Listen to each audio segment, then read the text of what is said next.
Ofa ikiwa bilioni 50 inabidi aongee nao tena. Msingi kwa sababu catalog yake ni kubwa nzito. Yaani kama watu wanataka kununua catalog inabidi na hela nyingi. Na mmoja kati ya watu ambao wamezungumza ukweli kwenye Bongo Flava ni ambaye amemuita Rich Mavoko Messi wa Bongo Flava. Unajua kuna majina mengi mimi sijayapitisha. Yaani nikaa nikiasikiliza kwamba ni rais wa kitano na Nei rais wa kita gani Manzese hapo.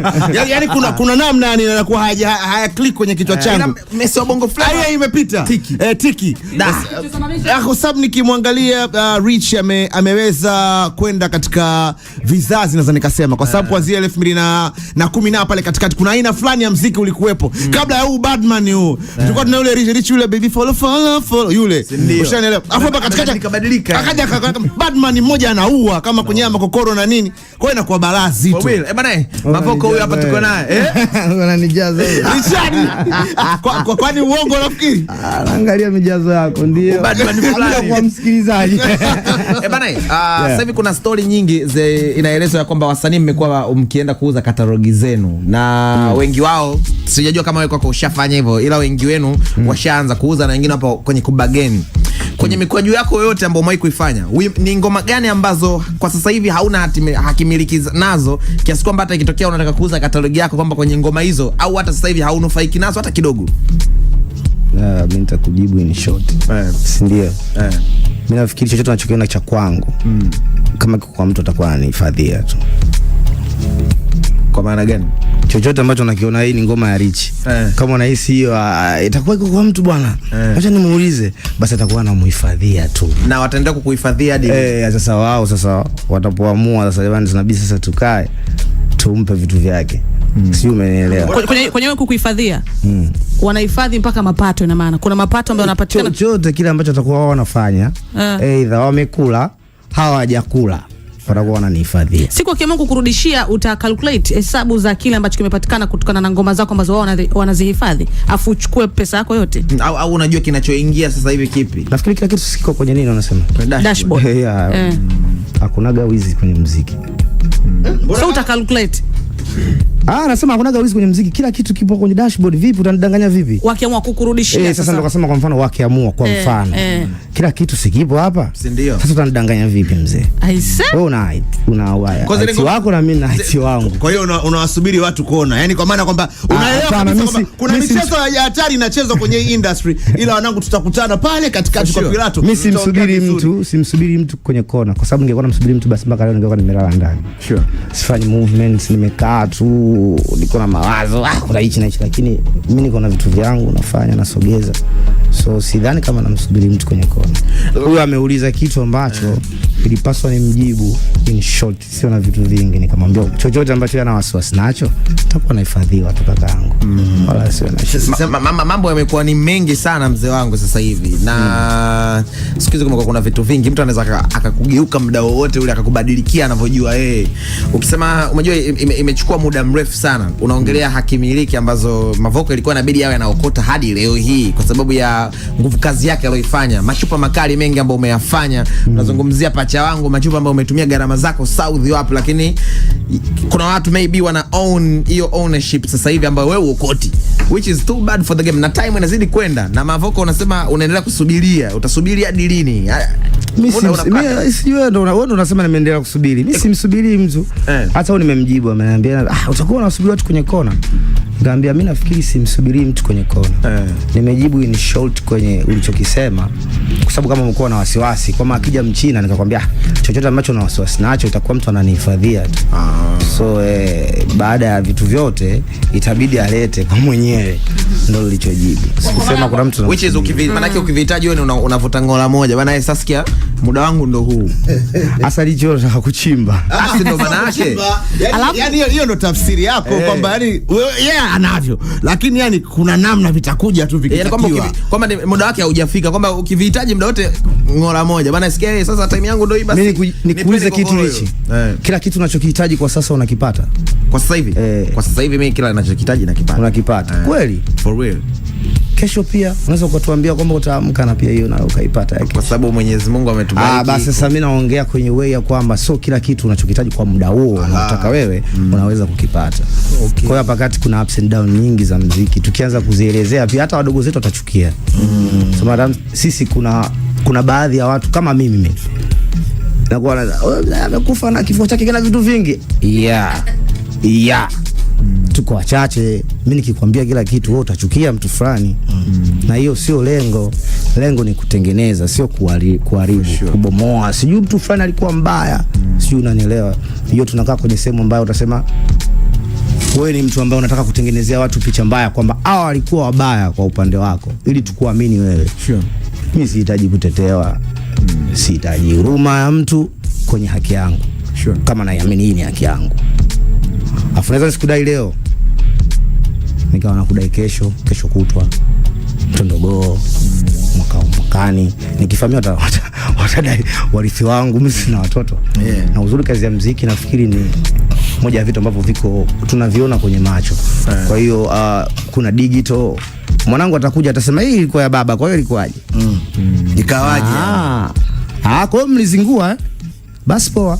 Kwa hiyo naweza kusema in short kwamba si kwamba tunaongea kwenye ubaya, naongea kwenye wewe kwamba ulichokiongea wewe mimi nimejibu kwamba chochote ambacho unakiona mimi cha kwangu, sema kuna mtu labda una wasiwasi nacho, hicho ni charichi tu. Kwa sababu gani? Hakuna mtu anaweza akafanya vile tena. Sijui umeelewa. Riche, tutafutie hapa marehemu Ngoya mwingine. Si ameshafariki? Ni miaka mingapi? Mingi tu. Tutafutie basi mwingine. Sema kuna kitu kimoja Rich, mimi nikimsikiliza mwanao wa jina lako Mavoko kinanishanganya. Nikikumbuka ambacho alikuwa anakizungumza Ricardo Momo last time hapa kuhusiana na Mavoko. Ujue Momo, yani likija swala la Rich Mavoko, stories zinaanza kwenda hivi, zinayumba yumba. Momo alisema kwa swala la Mavoko babangu lilikuwa watu walipiganisha shoti wasanii wenyewe pale, wasanii wa WCB waligongesha nyaya. Wakaenda kuleta nani aligongesha nyaya? Wenyewe huko sio mimi. Ricardo amesema kwamba kwenye listi ya wasanii ambao mlikuwa WCB kati ya ukiwepo na wewe, yani kwamba ulikuwa wewe, kwa Harmonize alikuwa Rayvanny at that time, kwa Queen Darlene hapo, Zuchu alikuwa bado, Lava alikuwepo, Mbosso pia I guess ilikuwa bado. Kwenye hao nilowataja hao, kati yenu kuna mmoja wapo ambaye ndo wewe na yeye ndo alikugongeshea nyaya ukamwona? Basi mimi nilielewa tofauti au nilishawahi kusikia tofauti kwa sababu hiyo sio story ya mara ya kwanza.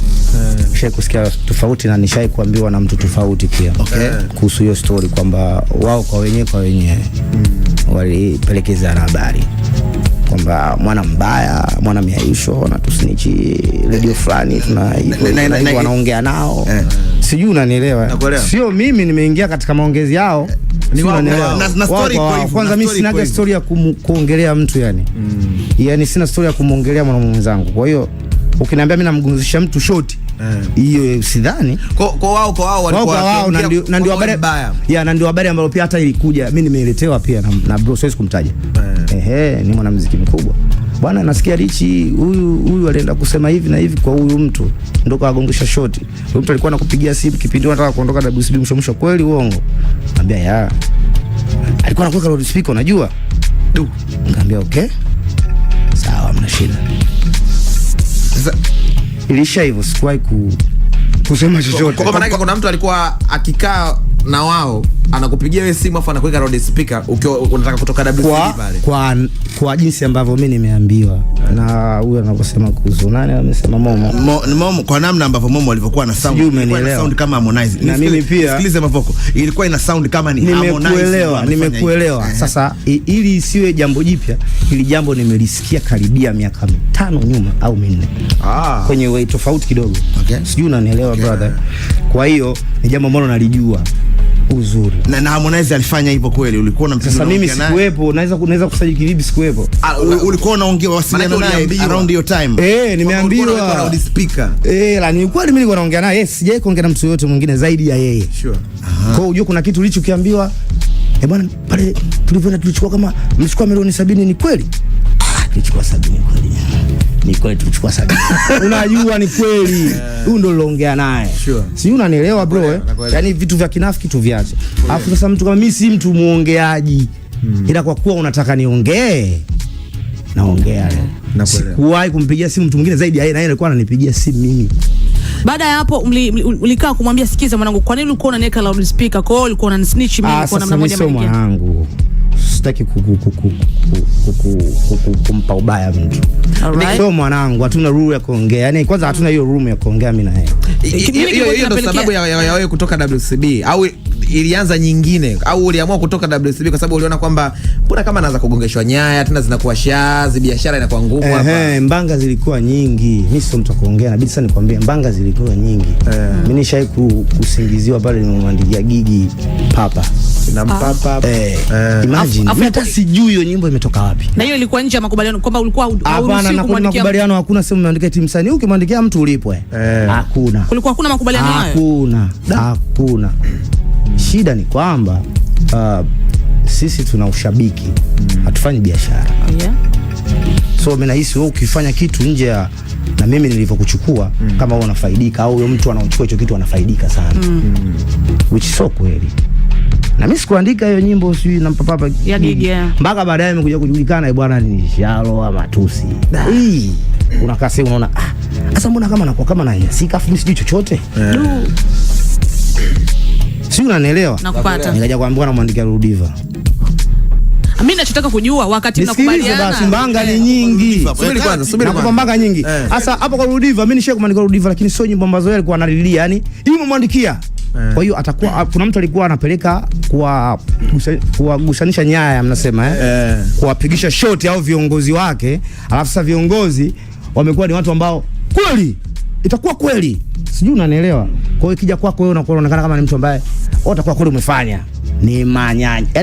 Yaani ni maneno mtu anaweza kukutukana afu kwa unamwambia blaza unanitukana. Tuna mikataba yaani unasahau. Mtu anaweza kukununia bro, mimi nisha kununiwa namfuata mtu. Nanuniwa mimi karibia miezi 6 namfuata mtu ataka kutoa nyimbo. Miezi 6 hakuna mtu anajua. Mimi sijawahi kuongea. Miezi 6 ataka kutoa wimbo wangu nanuniwa. Apokee simu, unampigia msimu mpaka mama yake. Mama vipi mama? Jamani, imekuwa kazi ya familia. Unanielewa sijui? Nakuelewa. Hivyo vyote sio vitu vizuri. Kama mtu una makubaliano naye tena ya kisheria. Usitumie cheo, pesa au hadhi yako ugandamiza yoyote ambaye unahisi unamuweza. Sisi tumeishi sehemu ambayo ukisikia tulia baba. Bakitauka muda wote. Sasa inakwenda inakuwa inapita, unasingiziwa vitu. Huyu sijui anakuwa anaongea na radio fulani. Radio walikuwa na beef na radio fulani. Hiyo radio sasa ndio ikawa noma. Sasa hiyo ndio noma hiyo. Hiyo mimi ndio nikanunua mwaka mzima. Kwa sababu unawasiliana na watu wa Clouds. Tuliweke hivyo ndio ipo hivyo. Mimi naonekana na watu wa Clouds, nyimbo zangu zinaendelea kupigwa, wao hawapigwi. Issue ni kwamba mimi napigwa, wao hawapigwi. Na zinazopigwa zako ni hizo ambazo umefanya WCB. Na hao mimi hata sijui chochote. Mwana I doesn't. Huyo mtu sasa nasikia kwa story ambazo mimi nilizoambiwa na huyo brother kwamba huyo mtu alikuwa anasipeleka hizo habari za Clouds. Huyo mtu ambao anamuongelea sasa.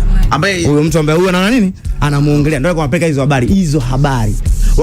Wakati Harmonize amekuweka loudspeaker alikuwa anakuuliza vitu gani ambavyo wewe ulikuwa na vijibu vinaonyesha kwamba labda maybe ulikuwa wewe ndo mieusho? Kwa sababu alipokuweka loud ni kama alikuwa anataka kuprove kitu kutoka kwako. Ma bro, mimi hamna kitu kizuri kama kuwa neutral. Mimi wasijui chochote kama wewe ni mtu ambaye tunafanya chochote kitu ukanipigia Rich labda unanichora. Unanielewa sijui Rich? Labda wewe unanichora. Mimi sijui chochote kwa sababu nakujua tu wewe ni Rich Msafu, umenipigia mwanangu Rich vipi? Kwa hiyo niko neutral tu. Wewe inakuaje? Bwana kuna shida hivi na wewe. Bwana tufanye miausho bwana. Boss tale miausho bwana. Mimi sijakanda bado. Uzuri nakumbuka sijakanda. Naletewa linki. Naletewa linki afu kama natakiwa nikande. Lakini nakumbuka vizuri yani sijakanda. Ila kuna mtu nilimkanda kwa sababu alileta miayusho. Nilimkanda na anajua miayusho na ni blaza, anamwambia kabisa wewe salamu miayusho. Nilimkanda kwa sababu eti ule blaza vipi? Ilikuwaje mpaka alileta miayusho yule, alimletea miayusho bi mkubwa. Na nilimkanda kwa sababu alimletea miayusho bi mkubwa. Bi mkubwa wako wewe. Kuna kauli kidogo zisivuke mpaka. Yaani tuongee sisi wenyewe. Alikuwa akiwasiliana yeye na mamako? Hapana. Nafikiri kukutana pale Basata. Aliongea kauli fulani za kimiayusho. Alisema salamu afu aliongea miayusho, yani maza kaja kuniambia akasema we nani? Sasa mbona mimi bro namheshimu sana huyu. Mbona anakuwa anavuka mipaka? Unajua sisi tumefundishwa kwamba heshimu kila lika. Sure. Ila mtu mwenye lika lote asikuvuke mpaka. Sisi tumefundishwa hiyo. Sure. Unabutua dakika moja, dakika mbili. Vingine vitafuata kwa sababu nimekuheshimu. Kuna vitu kaja akamwambia bibi mkubwa wangu, mimi nimekaa nikafikiria nikasema huyu ataingia kwenye 18 kama sio 17. Na nishakutana naye mara 2 mara 3. Sina shida naye. Ila na shida maneno yake aliongea. Alisemaje hayo maneno? Ni machafu. Kwa hiyo mimi nikikwambia mtu na shida naye ile kwamba wewe una shida na mimi kutokana na 1 2 3. Sio kwa sababu wewe ni mtu mzima, ni kwa sababu wewe umezingua. Na hadi sasa una mdomo, bado una shida naye. Hana mdomo mzuri. Ana mdomo mchafu, bro. Ana mdomo mchafu, bro. Ndio. SK ana mdomo mchafu. So, ukifika kipindi mtu unamheshimu, unatakiwa weke mipaka. Wewe mtu mzima, mimi mtoto mdogo, eka mipaka bro. Nikikuvukia mpaka wako utasema vipi huyu? Ni kwa sababu umefanya nini? Umevuka mpaka wangu. Nakuelewa. Ulichukua hatua gani mara baada ya kujua Salama SK kamvunjia heshima mama yako, kaongea kauli ambazo zilikuumiza mpaka leo unasema kwamba amezingua? Hatua yangu ndio siku utaisikia. Natamani kuisikia. Sasa siwezi kusema nachukua hatua naongea. Kipindi hicho. Kipindi hicho ndio ile imebaki sasa. Unajua kuna kitu kinabaki kwenye moyo kwamba kumbe wewe mimi nakuheshimu alafu kumbe wewe unanivunjia heshima. Inabaki hiyo. Mimi nakwambia ukweli, hakuna kitu kinaumiza kama mtu ambaye unampenda, unamheshimu akakuvunjia heshima. Sure. Bro, inaumiza mara 1000 hata kwa mtu ambaye mimi simjui lakini dharau. Nenda zako, mimi sikujui. Babu, nakuheshimu. Yaani wewe ni blaza vipi? Afu wewe. Kwani kwa sababu wewe na Diamond ilikuwa inaonekana kwamba ulikuwa mshindani wake.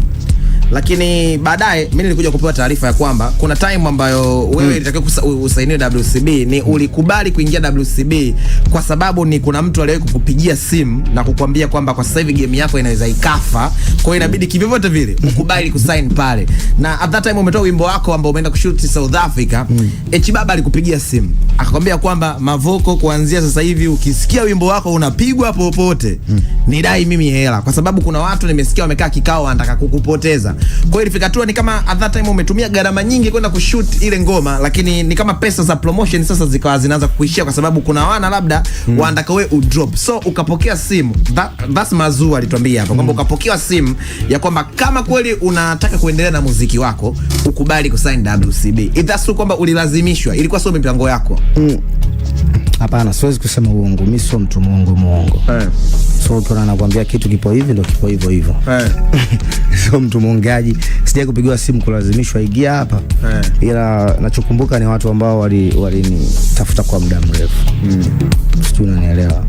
Na kwenye swala la kushindanishwa kiukweli ni story fulani ya kufikirisha kidogo. Lakini ilikuwepo mambo. Ndio nakupa ya kufikirisha kidogo. Usiwe mbishi. Ni story ya kufikirisha kwenye way ya kwamba mimi niko form 4 jamaa na album. Sijaanza muziki. Sure. Unanielewa? Nakuelewa. Mimi nimenunua album, katika album ambazo nimenunua albamu ya FQ, nimenunua albamu ya Alikiba, Cinderella. Si unanielewa? Nakuelewa. Ikiwa albamu yake pia. Si unanielewa? Nakuelewa. Swala la kushindanisha limetokea wapi? Ni kwa sababu ya kazi yangu, talent yangu, kwa sababu ya kipawa changu. Si ndio? Si ndio. Lakini sio time ambayo wametoka yeye na mimi nimetoka. Umetoka. Ni muda tofauti. Tumepishana sana. Ila imekuja kushindanishwa kwa sababu ya taaluma yangu. Kwa maana bwana, mbona huyu darasa kwanza afu anapigana na watu darasa 7? Sijui unanielewa? Unanielewa? Yaani mimi naweza nikabato na wewe ambao ulikuwepo. Hiyo ndio imefanya nyinyi mshindanisha. Na huo ndio ukweli. Na kwa sisi ambao tulikuwepo pale tukashindanisha, tulichukua kama ambavyo unavyolileta. It's okay. Mimi sina noma. Kwa sababu uli deserve kuingia kwenye huo ushindani. Sina noma. Sio deni. Yana wala sina noma. Wewe umependa bwana, wewe mshabiki. Sawa. Huyu noma. Ni nzuri. Mimi ninachoweza kusema ilikuwa ni vitu vya kufikirika yani. Disaster mkali Ndio. Siwezi kumshindanisha na FQ. Hata yani sio FQ baba nani. Hata nikimbishi simshindanishi na Disaster. Kwa nini unahisi Disaster? Hapana. Yani kitu ambacho unakikosea wewe, unakosea heshima vitu. Usikosee heshima vitu kwa sababu ya thamani ya mtu. Kwa haikuwa sawa kushinanisha na Diamond. Hapana, sio kwamba haikuwa sawa. Nimekuambia walinishinanisha kwa sababu huyu mbona taaluma yake ni noma huyu. Sijui unanielewa.